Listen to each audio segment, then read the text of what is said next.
Chapter 6 is the administration and metabolism of drugs.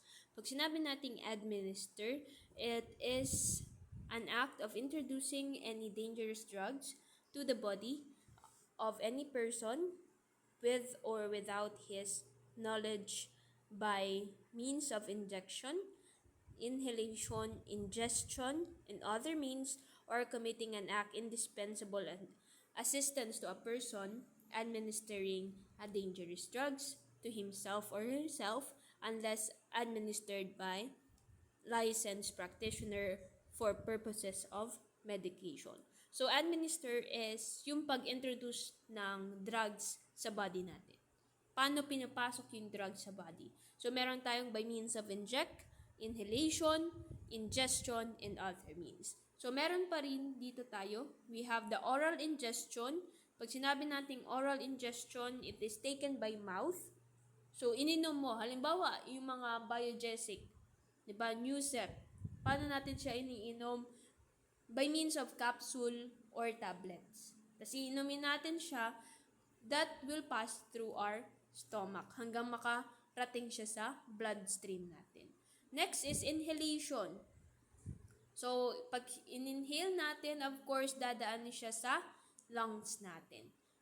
Through our nose hanggang makarating siya sa lungs. So, this is quickly absorbed by the capillary system. So, capillary, usually ito yung sa heart natin. Ano po? And this is the most commonly used route in the drug administration.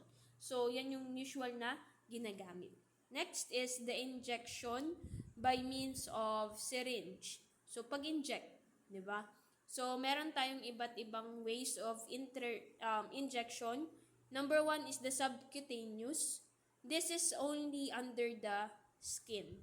So, kung nakatry kayo nung allergic test or allergy test sa mga gamot, that is only under the skin. Okay? Intramuscular sa muscles mismo. For example, yung bakuna natin sa COVID, ang alam ko that is intramuscular. Ano po? Next, intravenous sa vein mismo. Halimbawa, yung sweswerohan tayo. 'Di ba? Kukunan tayo ng dugo. 'Di ba? For that example, hahanapin muna yung vein natin, tapos dun ipapasok.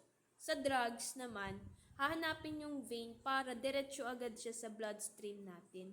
Ano po, mas mabilis mag-effect yung drug. Kasi sa vein na mismo pinapasok yung drugs.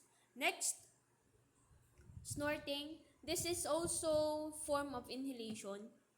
Ano po, that is yung mga powder ilalagay mo sa nose or sisinghutin mo. Kasi yung inhalation, more on, let's say, liquid siya na matapang yung amoy. For example, yung rugby. Di ba liquid yun? Pero ini-inhale siya. So, that's inhalation. Snorting, more on powder siya. Powder-like. So, yan. Next is buccal.